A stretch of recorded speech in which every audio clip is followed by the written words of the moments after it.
Hey guys, today we're going to be taking a look at a few more accessories for my 2018 Model 3 Performance.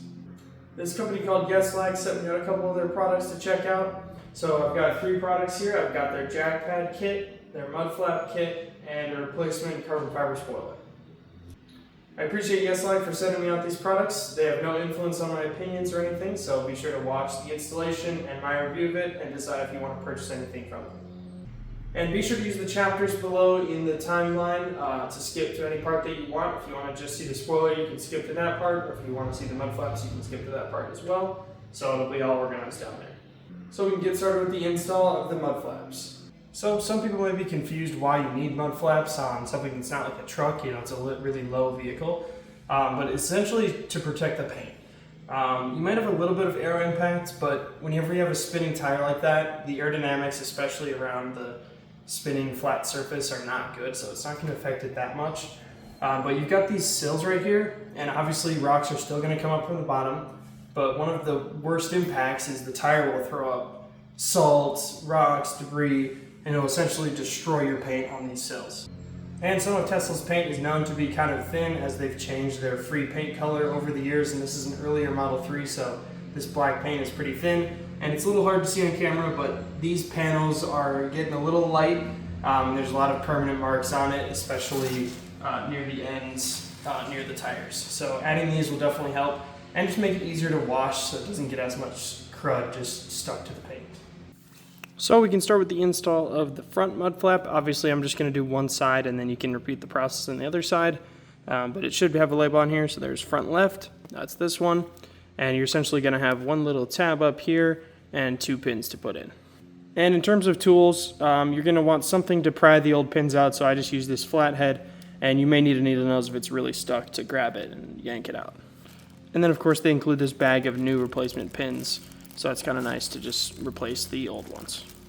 And then one tip for the front one is if you just turn your wheel the way that it will make it go in, so in this case I'm going to turn left, it'll give us more room. I certainly was able to do it without turning it, but it'll make it a little bit easier.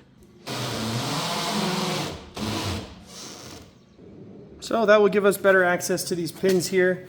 We can start by just removing these 2 pins, then I can show you guys how this fits on there. And essentially what we're looking for on the pin is this little groove. These are pretty much identical to the Tesla pins. That's where you can stick your flathead in. So it's going to be a little hard to see, but you may have to rotate them. But it looks like this one's already pretty much aligned. So I can just stick my flathead in there. And I like to just twist the flathead, just so I'm not working on that edge of the paint too much. Like I said, my paint's already a little destroyed up here, but that's a little advice there. You can just kind of twist it, and this is where it gets a little tough. And so I've got my needle nose here, which you can just get underneath there and pop it out. And then we can repeat it for the back one. That one came out a lot easier. Okay, now it comes to fitting this. This little tab essentially clips onto your metal front quarter panel. So it's going to be easiest if you snap that in first. You can hear that. It just snaps right on, super easy. And then this little boundary essentially aligns with your panel up here. And then these clips have 2 pieces. Originally, I thought you'd do kind of what Tesla had it and put this in first and the mud flap over it. That does not work. You're going to want to put this in and then this on top of these holes right here. And you may have to push up from underneath a little bit just to get it to align. So it can be a little tricky once you take that pin out, but you can get it in just like that, and then put the second part of the pin in and just snap it in. Then we can essentially repeat that. Pretty straightforward, and it's pretty tight. It moves a little bit, but with pins you can only go so far, and that's not going anywhere even if it gets hit. So there's the front one. Now moving on to the rear, this one just has 1 pin and 1 bolt. So we can do the same process for taking out the pin.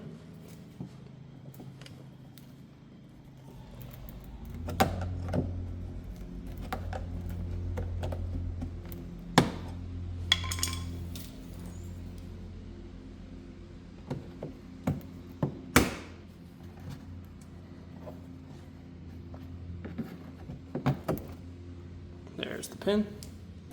And then the additional tool you're going to need is just like a socket wrench with a 10mm socket. And this is just one of the bolts on the rear bumper. So we get that 10mm out. Now we can just fit this on here. This one has a similar tab, and this entire slot kind of attaches to the bumper, and this one clips on pretty good. Clip that on just like that, and it's pretty fixed in place. So once you get that clipped on, I would put in the bolt first. And now we can just put back in the bolt, and you should be able to just hand tighten it to start it, and we can finish it with the wrench.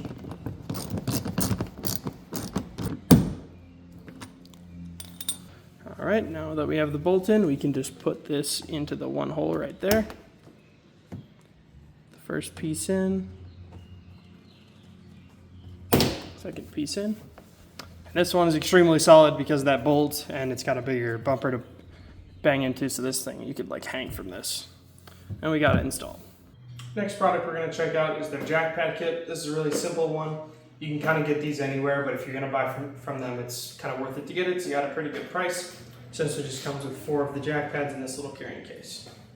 And the reason you need these with Teslas, most cars have jack points, so do Teslas. They're a little retracted, and they do provide some little holes. So these essentially just give you a perfect adapter to go into that hole. You don't want to jack up the car on the side battery rails except for the places where it's supposed to be. So I'll just demonstrate how to use them quick, and obviously the clearance is pretty tight, but we have a fairly large jack. It is low profile, but it's a pretty large one, so I'm assuming most jacks you're going to use to change the tires will work just fine. So you just have to locate one of the holes right here, and it just inserts in there. They have this little rubber ring on there that will sort of hold it in there. Obviously that's not going to take any load or anything, but it just kind of holds it in there so you don't have to hold it up while you're jacking it, obviously. This gives a way bigger target to aim at, as well as makes it so you don't have to potentially damage your underbody at all, because a lot of jacks have a larger than needed plate to go on. And now we can essentially just roll up the jack, pretty easy to line up, and you can see ours has a massive plate to align with, so pretty easy to get it aligned there. Then you can just pump it up, and it'll be super easy to line up and make sure that you're not touching the car at all and only touching the jack pad.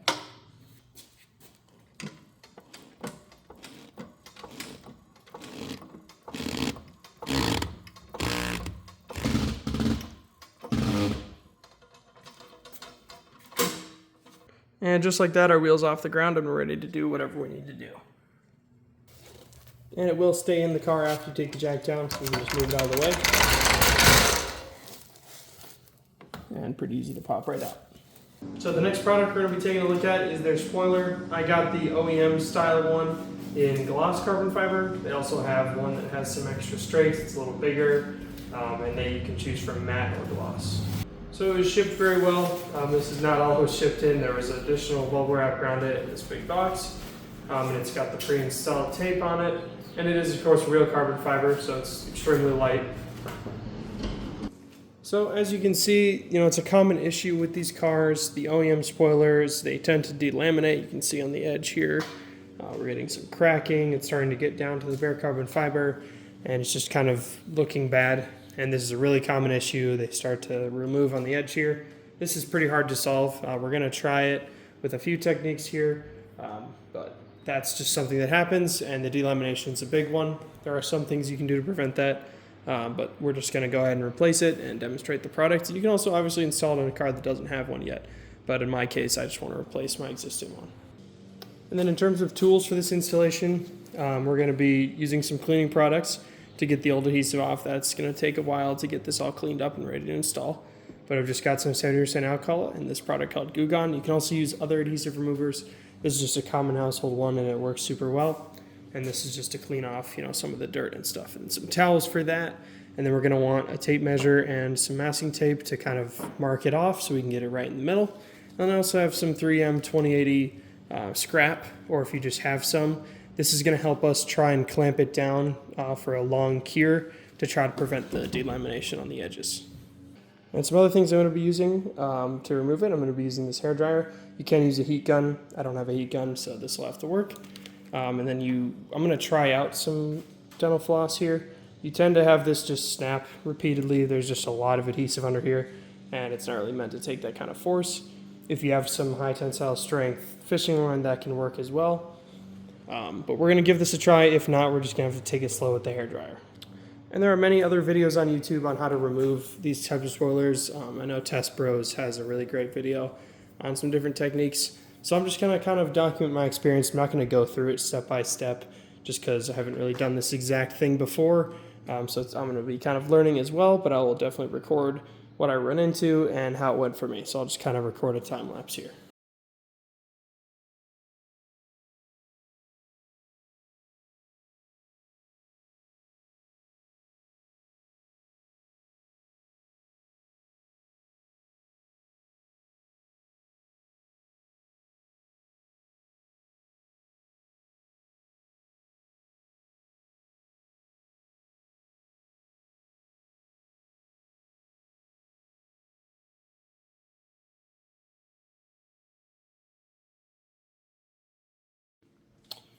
All right, so I got the spoiler off here. I don't know how much you could clearly see in the time lapse.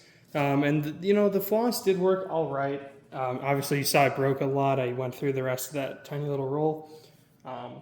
It definitely helped. I definitely wanted to heat it up and then try and quickly get the floss in there and go through some more adhesive. As I got it nearly off, I was able to almost stick my finger in there and clear the adhesive because it was just grabbing on at a distance. And you can see we've still got a lot left here that we'll just go ahead and peel off. But that worked all right. And I would say the heat gun is the biggest thing. Heat gun blow dryer. Just heat the area, kind of pull on it for a while. It'll kind of slowly let loose. And this does help a lot if yours is already lifting on the edges, which most of them are. If that wasn't the case, then you definitely need some fishing line to get it started. But that helps a lot with just getting some torque on there. And then you just kind of work your way in with the heat gun from each end. And I was able to get one end more than the other, and that helped me kind of pull it off. You can see a lot of the adhesive did remove, and near the edges it's like untouched just because it never really got applied properly. But near the middle, some of it did rip off. So we'll try and get some of this off, and then we can use that Goo Gone and just cleaner to get this all nice and clean.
All right, so got everything off now.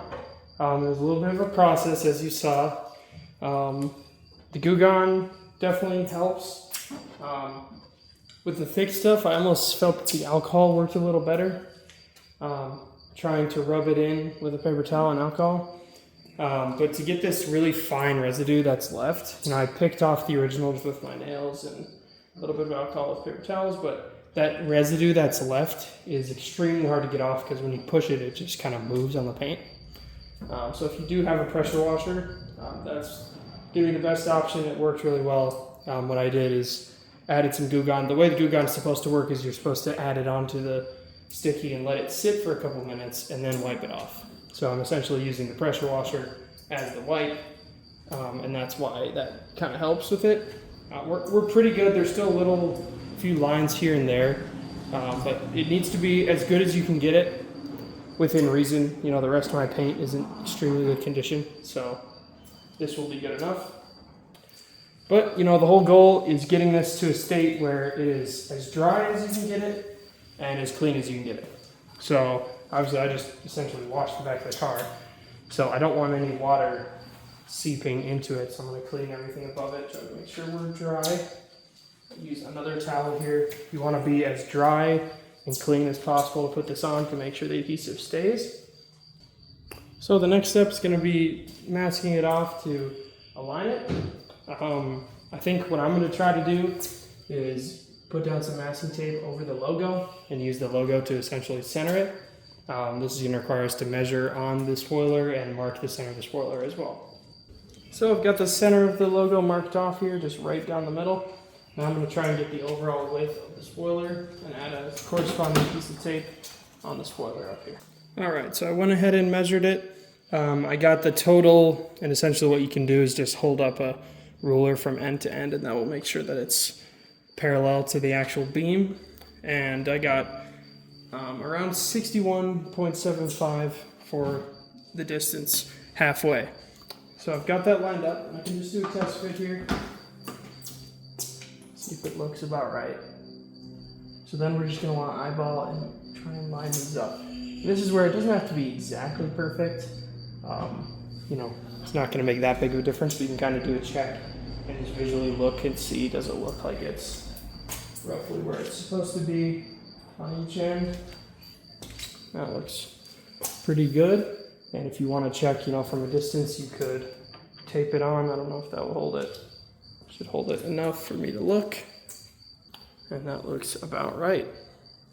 Okay, so a good way to start installing this, just because it's going to be hard to get that perfectly lined up on the first try, is you can peel off a little bit from each end of it, and then you can essentially wrap that up to the top, and then you can pull it off while it's already stuck on there. So I'm going to do one last drying here, and then we can look at that. Just to get them started so we can place it on there. And of course the edges are naturally going to want to lift up, so that gives us a little bit of help when trying to install this.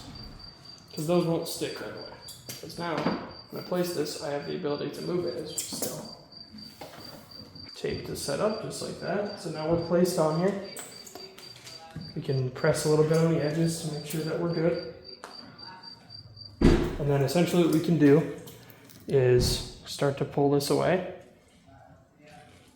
As we pull this away, we can press down.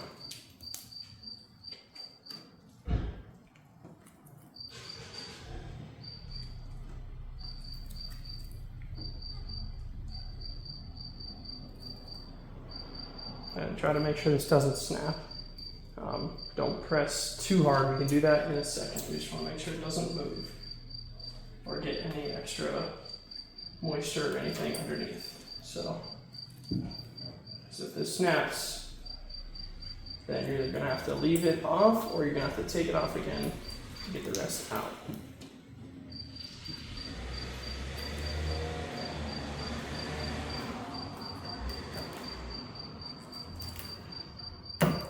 So we got the tape off. Now we're going to want to press down.